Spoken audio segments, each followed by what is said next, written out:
Good evening, viewers and listeners of Concerned Citizens Media.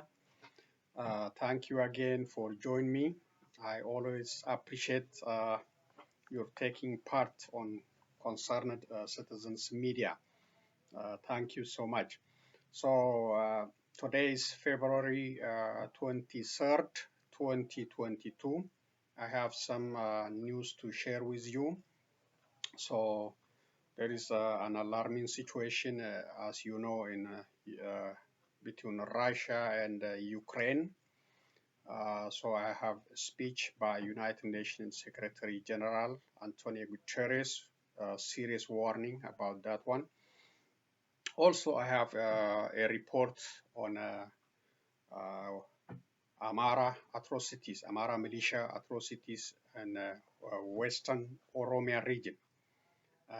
Plus couple of points about Prime Minister Abiy Ahmed speech in Ethiopian third emergency meeting of the parliament, plus other news on reading and on video.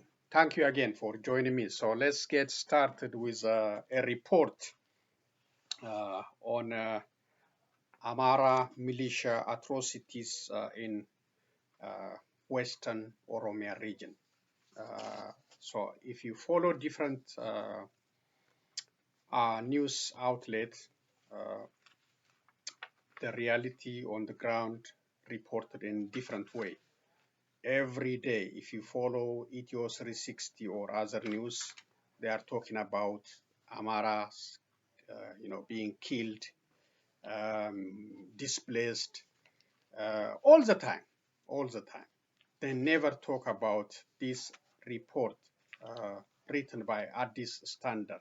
Appreciate read Addis Standard these days, especially on reporting the Karayu massacre, plus this one, Amhara militia atrocities on Western Oromia region, on Oromo communities. So the reality on the ground is different.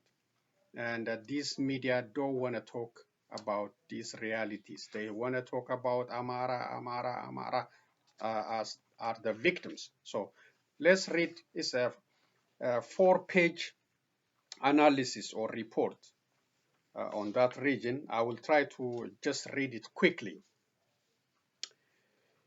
The ongoing violence in East Wallagga and Horo Gudru zone in Western Oromia continue during driving thousands of people out of their homes, according to multiple accounts reviewed by Addis Standard from displaced residents of the two zones. The residents of the East Wallagga zone fled their homes due to attacks by what they described as armed groups belonging to local Amhara militia and complained that the local administration is forcing them to return to their village before keeping the assailants at bay.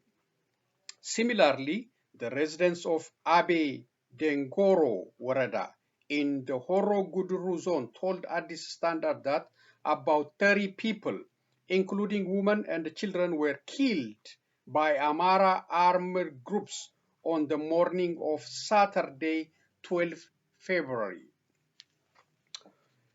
Horo Guduru zone. The offensive was carried out by the Amhara militia in Botoro, Bora Kabali of Abiy Dongoro Warada on February 12, residents said. The attack that claimed the lives of 29 people was accompanied by looting and the destruction of property, where more than 64 houses were set ablaze. A resident of Abiy Dongoro Warada who spoke to Addis Standard on condition of anonymity said Amhara militia came together from Abiy Dongoro Warada and Jargada, Jarte Waradas and mercilessly killed 20 people, including women and children. The eyewitness explained that the armed group began to assemble to look for two of their members who they said went missing in Abe Dongoro Woreda. At dawn, before many of us rose from sleep, they opened fire. They killed whoever was in shooting range. They burned houses. Many while people were in it. The rest of us ran for our lives, he narrated. According to the eyewitness, apart from those whose bodies were recovered, there are many people whose whereabouts are still unknown.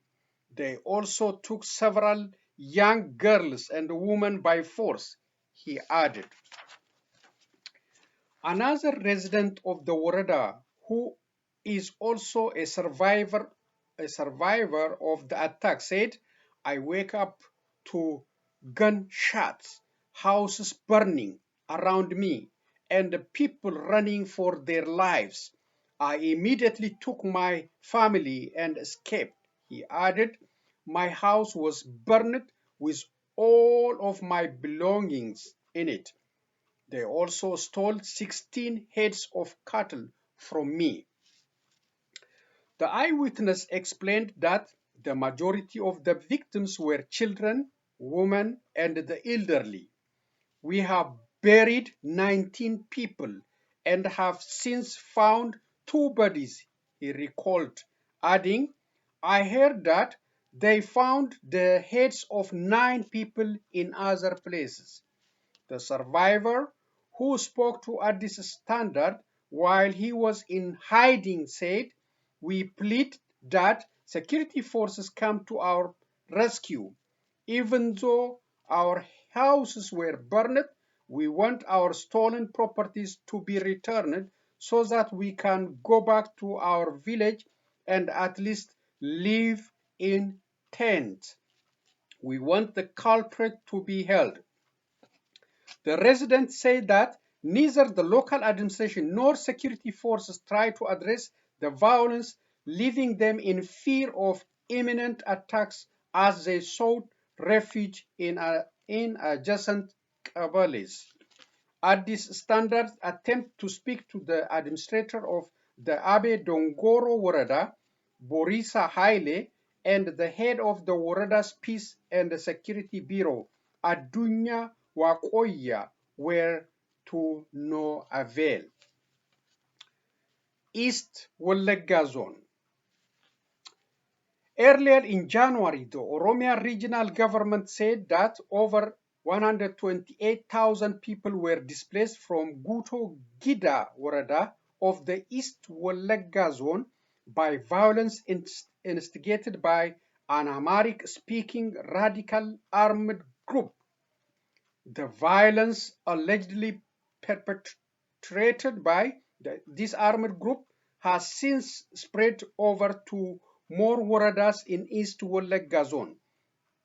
Residents of Sibu Sire Woreda and the Limu Woreda in the zone spoke of widespread looting and torching of villages. Khalifa, a father of 7, fled his home in Dalo Kojima Kabale of Sibu Sire Woreda about 3 months ago. Khalifa said that his attackers were Amharic-speaking armed groups. We were beaten. Our houses were burned, he said, adding, we had to leave and seek refuge in nearby towns. However, the host community was unable to provide enough food and assistance. Khalifa underlined the lack of coordinated response to the displaced people who, according to him, are spread across several towns in Sibu Sire Woreda. Ibrahim is another victim who fled violence in Sibu Sire Woreda. He is currently residing in the Hararge zone, over 700 kilometers away from his hometown. Ibrahim told Addis Standard via phone that the local administration was forcing them to return back to their village without solving the security issues. According to Ibrahim, armed conflict is ongoing between the Oromo Liberation Army, OLA, and armed Amhara community members. How can we return back while the violence is ongoing? He asks.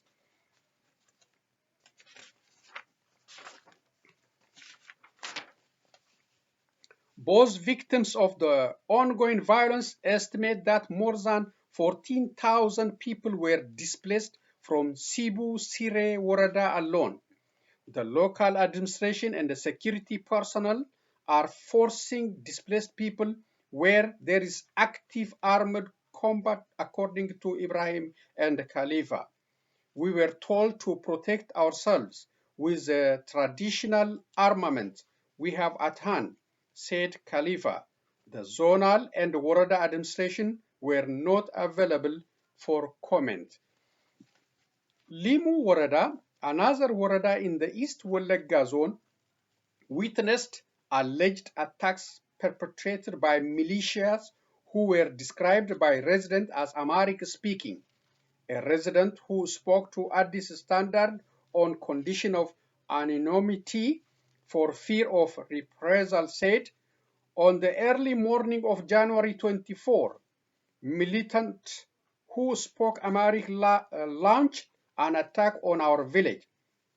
The residents testified that the assailants looted properties and burned down houses, some while the residents were in it. We escaped to a nearby forest. We heard that more than 50 people were killed in the fire and others were gunned down, the eyewitnesses said. He put forward his guess that the gunmen are from a place called Anedode Dicha in the neighboring Worada of Gida Ayana.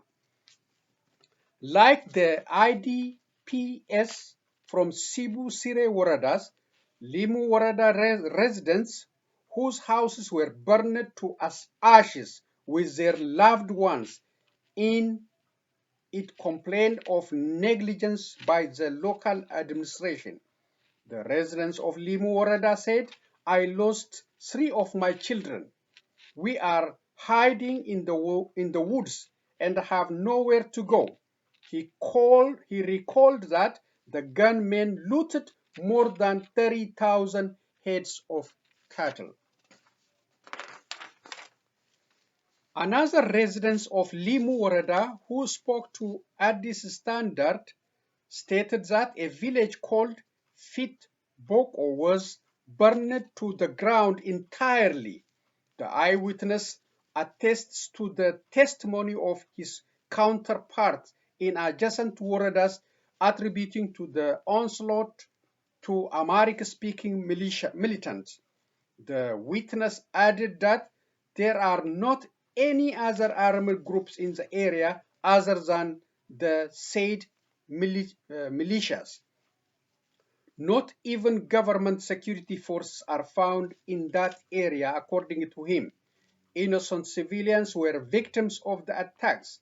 Farmers' houses were torched. Their properties were looted. They didn't spare chicken when they robbed us, he recounted. Everyone ran for their lives with the clothes on their backs. The IDPs are in immediate need of basic humanitarian assistance. We need food. We are 30 to 40 kilometers away from urban settlement to even beg for food, the Limu Warada resident said. Mustafa Kadir, Oromia Disaster Risk Management Commission commissioner, told Addis Standard that the zonal branch of their office is trying to reach the IDPs from Limu and the Cebu Sire Waradas. So far, We sent more than 20,000 quintals of food supplies for East Wellagga zone. We also registered 12,000 IDPs from Limu Warada and 15,000 from Sibu Sire Warada. He noted that the number could change as a result of the ongoing violence. Mustafa revealed that there are some places still inaccessible for aid delivery because of persisting security concerns. The commissioner declined to comment on the issue of forced return of IDPs in Sibu Sire Warada amid security concern. He stated that the zonal security bureaus are responsible for such issues. These standards attempt to get information from the International Committee of the Red Cross Ethiopia country office were unsuccessful, as well as East Wellagga Zone administration was unsuccessful. IDPs of the Oromo communities from Western Oromia sheltered in Adama, Ganda, Sakaklo area received community support inside the premier of mosque. So that is the reality on the ground in Horoguduru area and East Wellagga area. That is the reality. That is the new reality under Prime Minister Abiy Ahmed and under all these Oromia Regional Prosperity Party officials. People are burning alive in their houses while they are in the houses, and looting and mass killing and other atrocities are happening because of these armed groups, locally armed groups, Amharic speaking, and some also coming from other Amhara regions. That is the reality. It's not about Amharas as a victim. The Oromos are the victims on their own land by these armed, heavily armed Amhara militias. So it's a tragedy happening under the Prime Minister Abiy Ahmed, and Ethiopia's out of control, under this Prime Minister. This is about press statement. This is U.S. State Department on TDF atrocities taken place in Amhara region. This is a very short one. The United States is gravely concerned by the reports of atrocities, including sexual violence committed by fighters affiliated with the Tigray People Liberation Front in the Amhara region of Ethiopia in late August and early September 2021, as described in a recent Amnesty International report. We call on armed actors to renounce and end all human rights abuses and violence against civilians. It remains our firm position that there must be credible investigation into accountability for atrocities as part of any lasting solution to the crisis. Continued reports of atrocities underscore the urgency of ending the ongoing military conflict. We continue to engage parties to the conflict to urge a halt to the violence, an end to atrocities, the unhindered provision of life-saving humanitarian assistance, and a peaceful resolution to the conflict. So that is U.S. State Department press release on Amnesty report on TDF atrocities in Amhara region, and calling for independent investigation and have the dialogue to end this conflict and to end atrocities everywhere. But so far, nobody is listening. Okay, this is about just a couple of points about the Prime Minister's speech on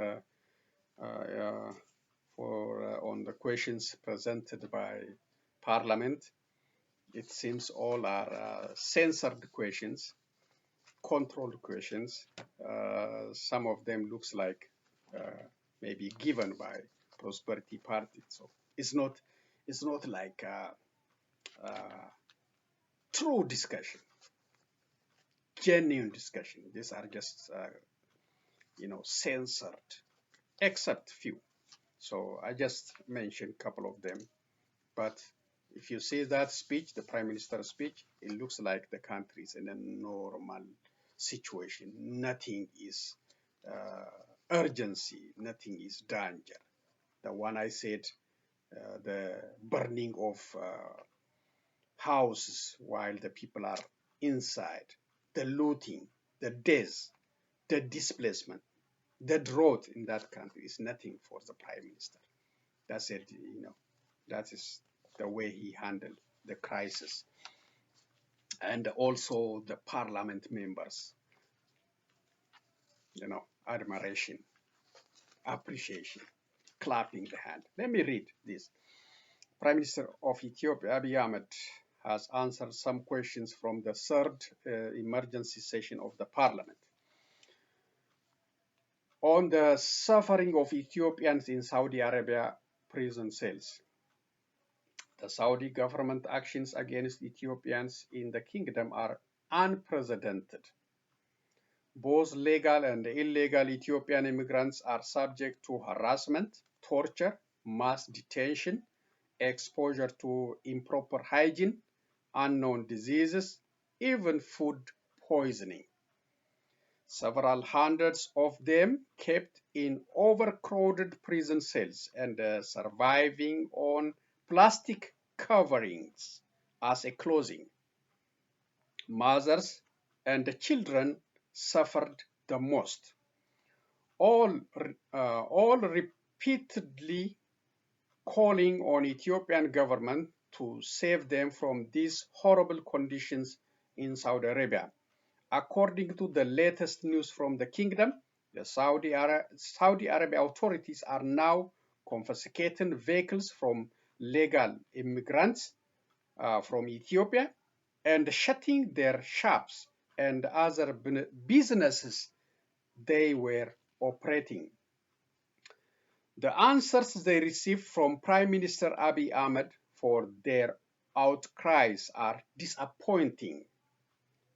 He didn't show any anger or pain about his citizens suffering under the Saudi government. The Prime Minister said the number of Ethiopians in the kingdom is exaggerated. We don't know if all of them went from Ethiopia to Saudi Arabia. We don't know if all of them are Ethiopians. And he even suggested that criminal gang groups are in the immigrants. The Prime Minister also defended the Saudi renewed policies on immigrants. The leader does not value his citizens at home, does not expect to do some tangible actions for the citizens suffering in the hands of foreign powers. Ethiopians, especially Oromos, are subjected to various atrocities including mass murder, open assassination, mass detention, property burnings, and other brutal atrocities under the leadership of Prime Minister Abiy Ahmed. So, it is not surprising to hear or receive thrashing responses from Ethiopian Prime Minister Abiy Ahmed. So that is his speech concerning the atrocities, the mistreatment, inhumane treatment of Ethiopians in the hands of Saudi Arabia prison cells. So, it's supposed to be a prayer. It's supposed to be an urgency for that parliament to act. What you see is just nothing. These are nothing. Their suffering is nothing for the Prime Minister. even using excuse that they are criminals. There are criminals in this group, and he's trashing them. They may not be all Ethiopians. That kind of answer we are getting from uh, the leader leading Ethiopia this time.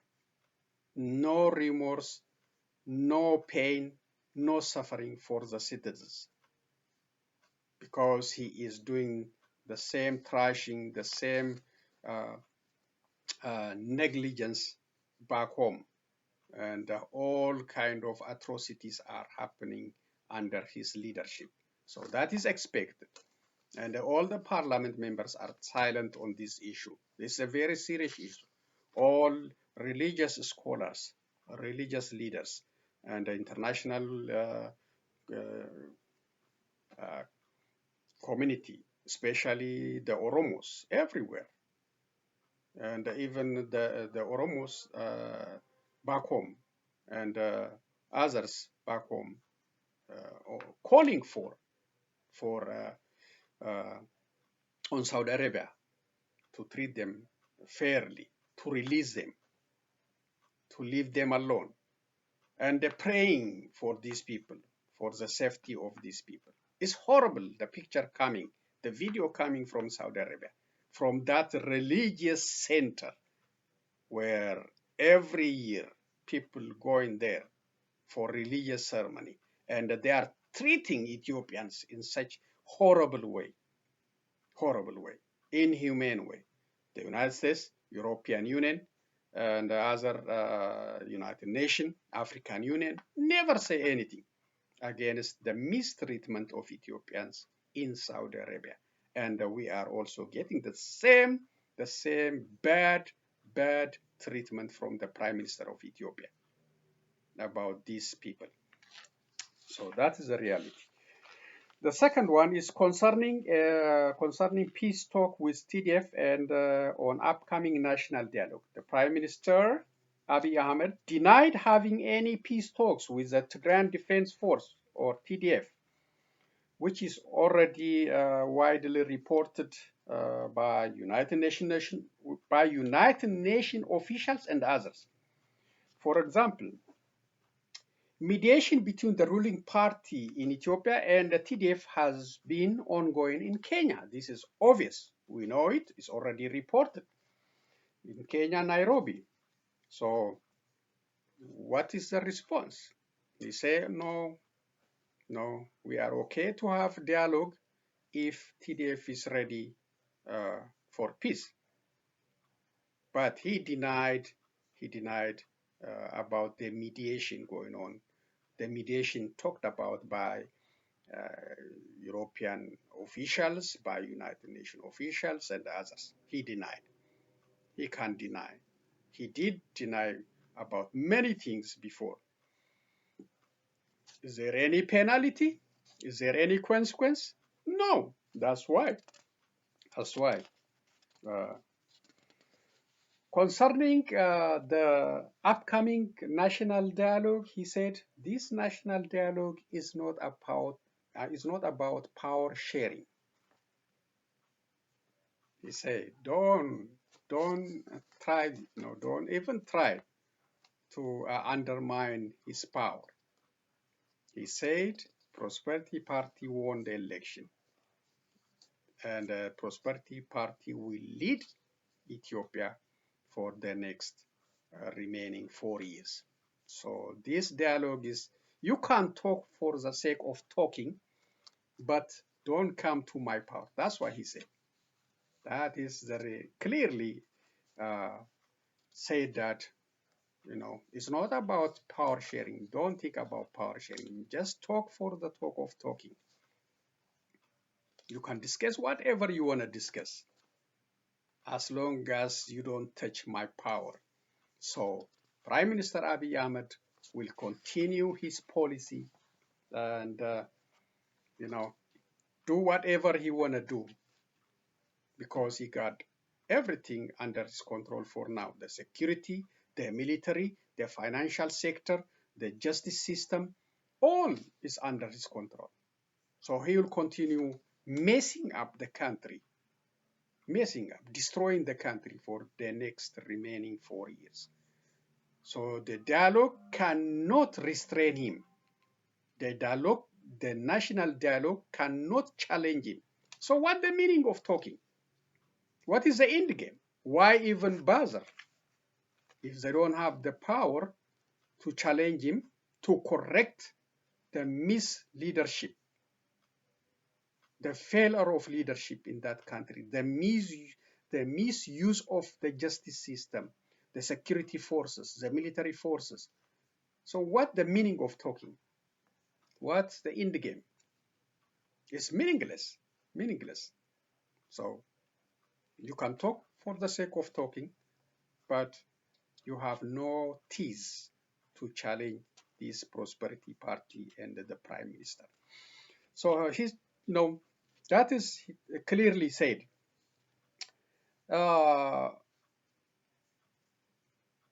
So this national dialogue commission cannot restrain, cannot say anything about the power of prosperity party and about the country.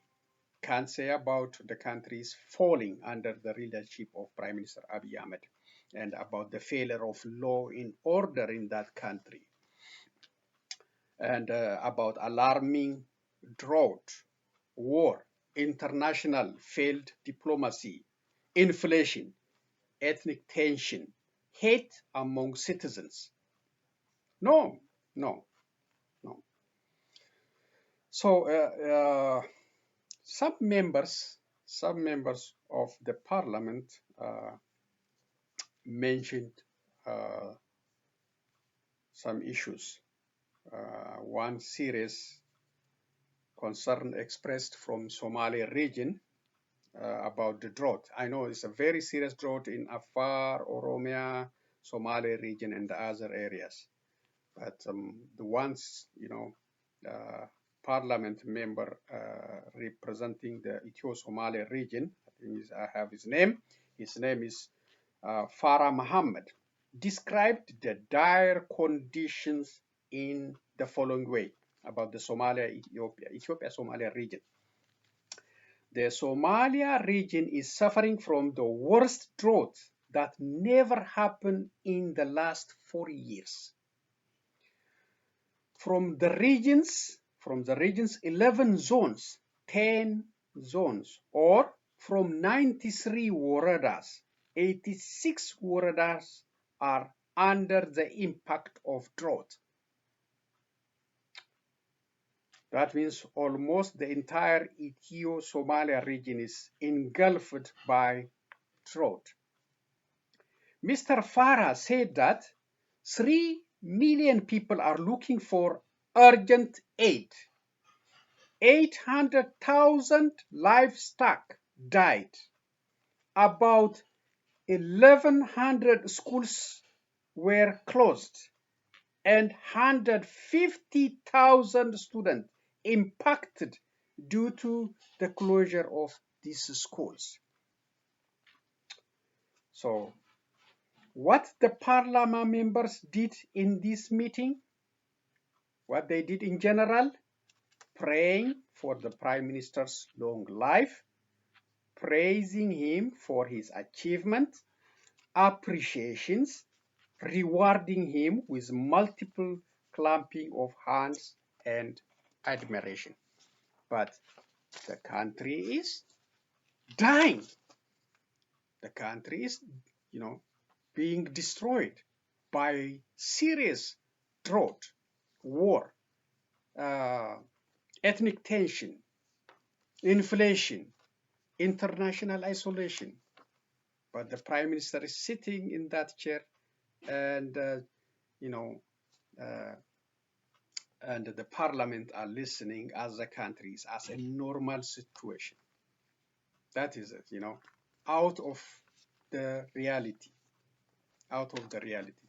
The parliament should have asked the prime minister to resign for his failure of leadership in multiple fronts, instead of clapping their hands, instead of appreciation for his, and admiration for his leadership. failed. He failed the country. He failed the country, and still they let him. They let him to fail the country more. And in the failure of that country will not be fixed by toothless discussion or national dialogue. The parliament, if it's somewhere else, they will demand his resignation, immediate resignation, for the all the failures he created in that country, for the bloodshed he created, for lack of justice in that country, for burning of humans, and even showing it on a video circulating in some social media. So horrible, so many horrible things are happening under the Prime Minister Abiy Ahmed of Ethiopia. But the parliament ignored it, and they didn't even ask him very serious questions. All the questions seems censored. Okay, let's come to Uganda. Uganda proposed a new law will see anti-vaxxers face fine or 6 months in jail. Uganda has proposed steep penalties for anti-vaxxers in a new bill being studied by Parliament as the country doubles down on its COVID-19 vaccine mandate. A parliamentary health committee said Tuesday it was considering proposed legislation to fine or imprison unvaccinated people in the East African country of around 45 million people.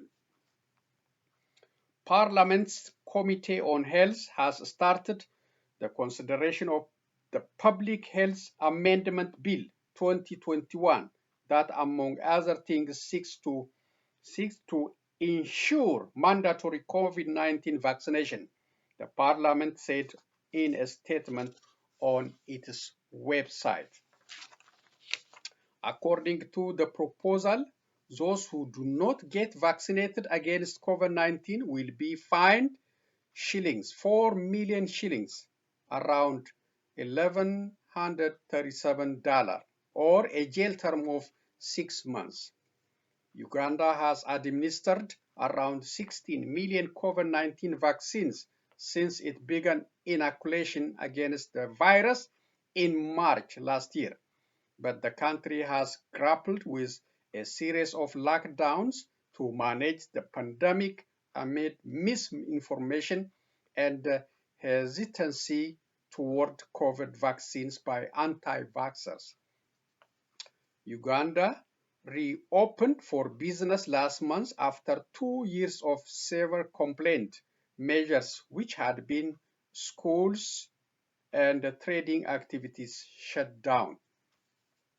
More than 15 million Ugandan students had their education disrupted by the 2-year lockdowns, which the United Nations described as the longest disruption of educational institutions globally due to the COVID pandemic. Speaking to members of the parliament on Monday, Health Minister Dr. Jane Ruth Aseng said the proposed fine of 4 million Ugandan shillings was an amendment to the current fine of 2,000 shillings. Ascending added that the bill seeks to protect the vulnerable and create mass immunity. When we introduce new vaccines, we need to get a mass of people, so we create mass immunity. It is important that whoever is supposed to be vaccinated is vaccinated, Aseng was quoted in the parliament statement. Uganda has recorded more than 163,000 cases of coronavirus and 3,500 deaths, according to the government figures. The parliament said its health committee has commenced interacting with different stakeholders to enrich the bill, but no time frame was given for its endorsement of the legislation. Credit CNN.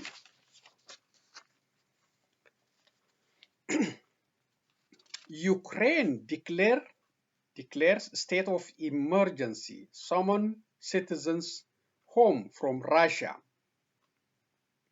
Ukraine declared a state of emergency on Wednesday and told its citizens in Russia to come home, while Moscow began evacuating its Kiev embassy in the latest omnivirus sign for Ukrainians who fear an all-out Russian military onslaught. Shelling intensified at the line of contact in eastern Ukraine, where Russian President Vladimir Putin recognized the independence of two Moscow-backed rebel regions this week and has ordered the deployment of Russian troops as peacekeepers. Convoys of military equipment, including 9 tanks, moved toward eastern Ukraine, Donetsk, from the direction of the Russian border, a Reuters witness reported. But there was still no clear indication of whether Putin will launch a massed assault on Ukraine with the tens of thousands of troops he has gathered near his neighboring border. A U.S. defense official said the Russian forces were as ready as they can be for an attack. That uncertainty and a mostly incremental first volley of sanctions on Russian interests by Washington and its allies have jolted financial markets, which were mixed on Wednesday.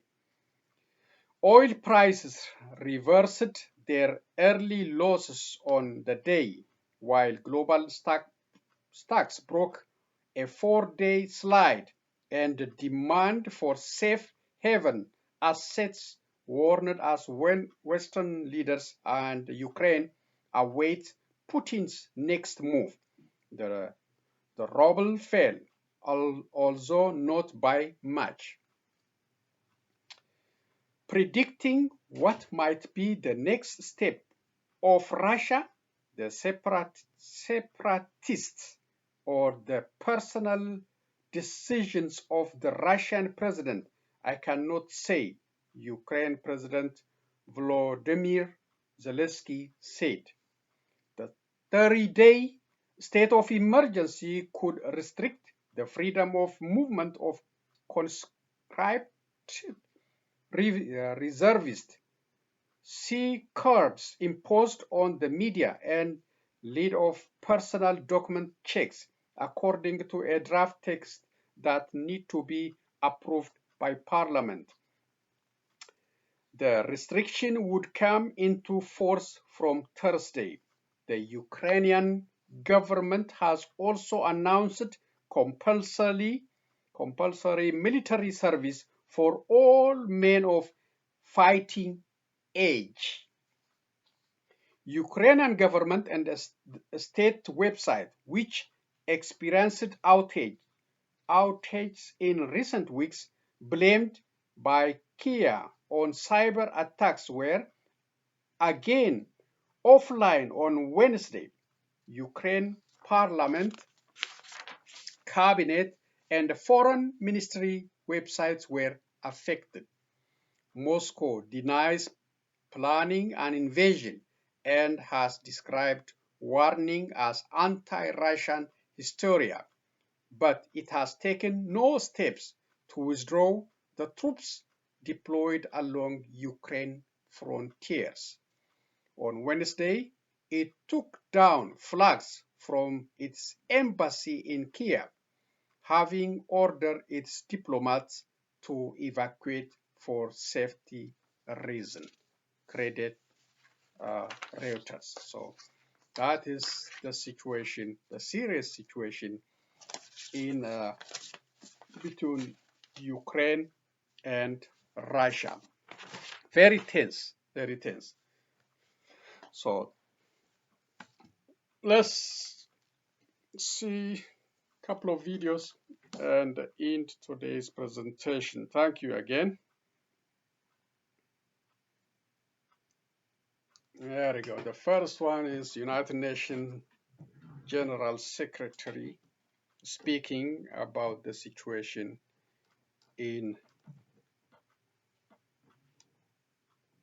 on Ukraine, I mean. There we go.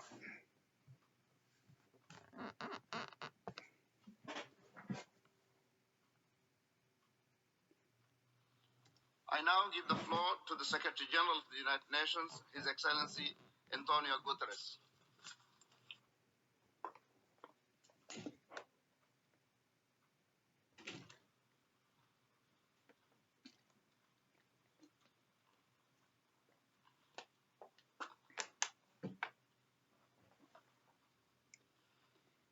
Mr. President of the General Assembly, Excellencies, ladies and gentlemen. We meet in the face of the most serious global peace and security crisis in recent years, and certainly in my time as Secretary General. Our world is facing a moment of peril. I truly hoped it would not come. The latest developments regarding Ukraine are a cause of grave concern, and they include reports of increased ceasefire violations across the contact line and the real risk of further escalation on the ground. My thoughts are with all those who have already suffered so much death, destruction, and displacement. The history of this conflict is complex, and at least two permanently opposing narratives. I know that their authors will never agree on what happened in the past. But in the present situation, one thing is clear.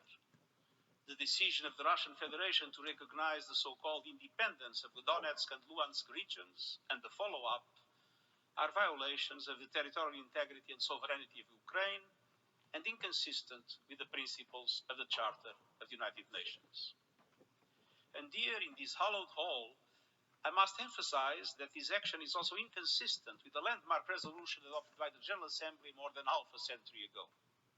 I refer to the Declaration on Principles of International Law concerning friendly relations and cooperation among states in accordance with the Charter of the United Nations. The so-called Friendly Relations Declaration was adopted during the General Assembly session marking the 25th anniversary of the United Nations. And the Friendly Relations Declaration, which has been cited repeatedly by the International Court of Justice as representing international law, sets out several vital principles that are highly relevant to today's session. In particular, I would note the principle of sovereign equality of states and the affirmation that the territorial integrity and political independence of the state are inviolable. Other resolutions of the General Assembly are also fully behind the sovereignty, political independence, and territorial integrity of Ukraine within its internationally recognized borders. Mr. President, the Minsk agreements approved by the Security Council and that I strongly supported from the beginning were surviving in an intensive care unit thanks to a number of life support devices. But now those devices have been disconnected. We must also be concerned about preserving the integrity of peacekeeping. The United Nations has a long and recognized experience deploying peacekeeping operations which only take place with the consent of the host country. Mr. President, it's time for restraint, reason, and de-escalation. There is no place for actions and statements that would take this dangerous situation over the abyss. It's time to establish a ceasefire and return to the path of dialogue and negotiations to save the people in Ukraine and beyond from the scourge of war. I urge all parties to make full use of Article 33 of the Charter and its diverse instruments of pacific settlement of disputes. Mr. President, the United Nations system is continuing to support the people in Ukraine through our human rights and humanitarian work. Our human rights monitoring mission has 7 offices throughout the country on both sides of the contact line, documenting civilian casualties, monitoring freedom of movement, and reporting on allegations of human rights violations. Our humanitarian operations are independent of whoever might control the territory where people are living. Even before this latest escalation, 2 million people in Ukraine needed humanitarian assistance. And since the start of 2022 alone, we and our partners have delivered 140 metric tons of life-saving aid across the contact line. Here again, our actions are based entirely on humanitarian principles endorsed by the General Assembly. United Nations humanitarian assistance is guided by 4 humanitarian principles: humanity, neutrality, impartiality, and independence. And these priorities are central to establishing and maintaining access to affected people, including those in the context of an armed conflict. The General Assembly has repeatedly underscored the importance of promoting and respecting these principles within the framework of humanitarian assistance. Our humanitarian agencies are committing to staying and delivering to support the people in Ukraine, and are ready to readjust and reprioritize their operations as necessary. As we sadly know all too well, in conflict, civilians, including women and children, always suffer first and suffer most. If the conflict in Ukraine expands, the world would see a scale and severity of need unseen for many years. I urge all sides to allow safe and unimpeded access by humanitarian agencies, including in non-government controlled areas of eastern Ukraine. All parties must uphold their obligations and international humanitarian law. Mr. President, I'm fully committed to support all efforts to resolve this crisis without further bloodshed.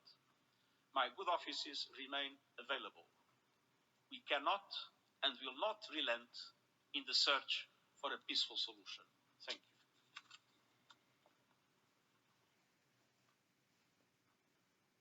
Okay, so that's the United Nations chief talking about resolving the issue between Russia and I thank the Secretary General and for the his international statement. community peacefully. I hope I still think I can sell the car myself. Vladimir Putin will listen and This is de-escalate. going to take all day. And I have big plans. The International Monetary Fund has warned it would suspend financial assistance to Somalia if the country's leaders miss another deadline to hold elections. In January, the country's leaders agreed to hold the presidential and parliamentary pause, delayed by over a year, by February 25th. But a power struggle between the presidency and the premiership has affected the progress of the exercise. More than 100 seats have yet to be filled. A delegation from the IMF is in Mogadishu to conduct an evaluation of the lenders' programs in the country. In an interview with AFP, the head of the delegation said the IMF would end its work in the country if there is no new government by May. This would mean Somalia loses millions of dollars in budgetary assistance. It would also hinder efforts to reduce the country's external debt, which currently stands at $3.7 billion. The Horn of Africa country is battling a drought which has left millions of people in need of emergency aid. Its economy is forecast to grow 3.2% in 2022, buoyed by remittances sent by the Somali diaspora. There are also fears that Somalia's never-ending political crisis could erode the gains made by security forces against Al-Shabaab.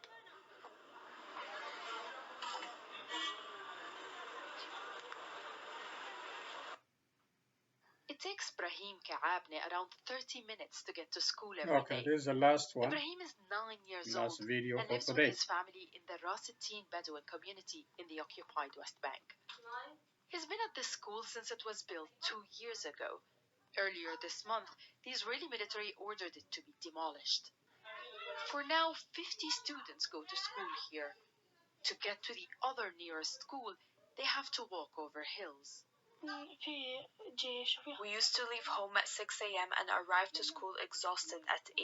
Transportation was difficult. At times we were late and missed classes. Palestinians need Israeli permits for buildings, roads, and infrastructure, but they are almost impossible to get. Israel only gave 33 building permits to Palestinians in the West Bank between the years of 2017 and 2021. The Peace Now organization says more than 20,000 permits for illegal settlement units were granted in the same period. Many Palestinians say they'll build with or without permits. In January, activists built this school at the Bedouin community of Ain Samia. They say they finished construction before the Israeli army could prevent them. It's a simple structure, 5 rooms and a bathroom.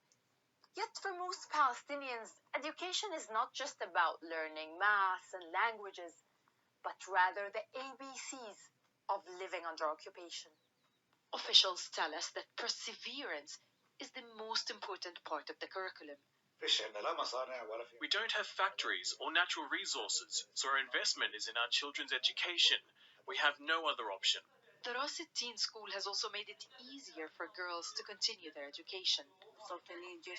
Sometimes children run into settlers and Israeli soldiers on the way to school, so parents keep them at home, especially girls. We want this school to stay because students enjoy studying here and want to attend every day.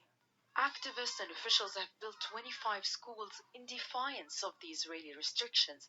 Last year, 9 demolitions took place.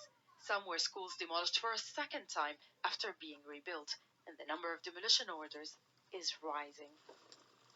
All these children are asking for is their right to education. Nida Ibrahim, Al Jazeera, the occupied West Bank. Okay, so that's the end of the videos, and thank you again. So it's horrible treatment of Israelis on the Palestinians matter continues. No end in sight, no two-state solution. Until that comes, these atrocities in that region, the bombardment, the demolition will continue. I hope they will settle the issue very soon. They should. It was suggested the two-state solution. I don't know what they are waiting for. Palestinians are continuously suffering under Israeli authorities, even in, as you heard, in approval of permits for construction. How, you know, the difference, very huge difference, very small one for Palestinians, and twice or 3 times permit for the settlers. That's is really a very bad one, bad news. Now they try to demolish the school. So that's a very bad one. I hope they will reconsider for the sake of humanity, not because they have the power to do everything. So Ethiopia and the Ethiopians are suffering under the Prime Minister Abiy Ahmed. Let me conclude by saying this. The upcoming national dialogue, when they convene, they should call for immediate resignation of the Prime Minister. That's number one. If they must be courageous to call upon him to resign for the sake of the country. The countries and the people are suffering under his leadership. Uncontrolled bloodshed, uncontrolled destruction in that country, burning of human beings alive, burning of properties, endless war, inflation, international isolation, ethnic tension, hate among Ethiopians. So, to resolve this, the first thing when they come together to discuss, they should call for his immediate departure and accountability for all atrocities he created in that country. The second thing, they should call for the transitional government in Ethiopia if they want to save Ethiopia and the Ethiopians in that country, and to end all these ongoing atrocities and hate, ethnic tension, and all these drought, war, and all this lawlessness and the justice system and unaccountable situations in that country. So he must resign. They must call for his resignation. They must call for immediate formation of the transitional government. These are the best solution for Ethiopians and for Ethiopia to continue. Thank you for joining me. Please share, comment, like my video. Be safe. I will be back with other updates. So long and be safe again.